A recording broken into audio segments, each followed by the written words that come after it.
Well, my name is James Ham, and I'm here on the family farm in Moyvore in County Westmeath.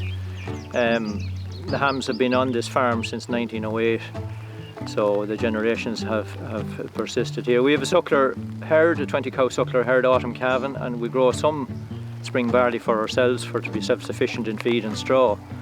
And then we have gradually increased the tree cover on the farm, and now we have exactly half the farm under woodland forestry, mixed species, and managed on a continuous cover basis.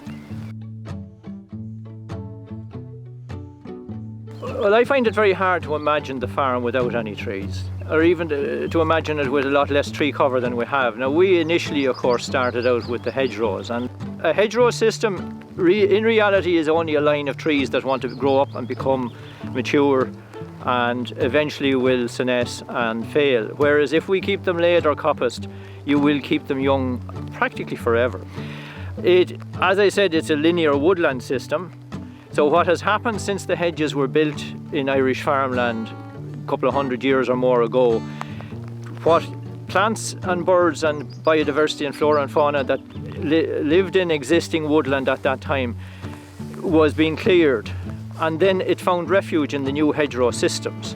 And now we have come to realise that these hedgerows are so critical for the persistence of that flora and fauna, because you will find things here that are essentially woodland plants like primrose, violet, herb robert and tutsan, all these ones that we see in the base of it, and then all the insects and life that go with it, and of course the bird life that lives off all that as well. There was always a desire there to improve or increase the woodland cover on the farm and have extra blocks of trees, and I remember my father talking about this even in his time, that he would have preferred to have other pieces of woodland on it.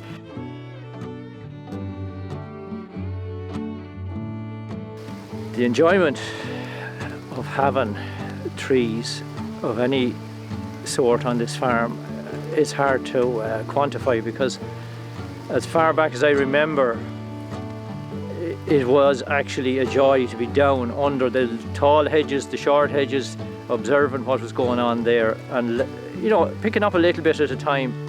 But if you only wanted to cleanse your mind of some particular annoyance that's in it, coming down here and just standing and letting your thoughts roam, it works really, really well. We have the bird life singing, especially at this time of the year. It amuses me to look at some documentaries on telly where guys spend 2 weeks setting up a hide for their camera in order to capture that bird life or animal life that's so elusive to them. We come down here on a daily basis, and all you have to do is stand here and something will just wander by you. It's just amazing, really. Hedges and trees and woodland on farms traditionally were always there for a very practical reason.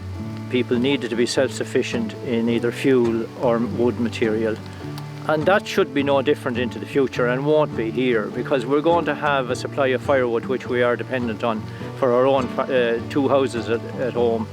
And we're also already, from some of the plantation that was put in 2005, we're already beginning to get some fence posts from the larch on that. So it's contributing to the farm system and the upkeep of the farm.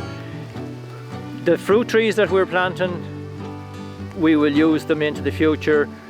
The shelter for the livestock that is providing, the value of an income from commercial element of it will be there in the future as well. And that's going to be a very long-term thing, because in the short term we'll have the conifers coming to a reasonable saleable value, and then sometime in the more distant future the broadleaf so-called hardwood trees will be there.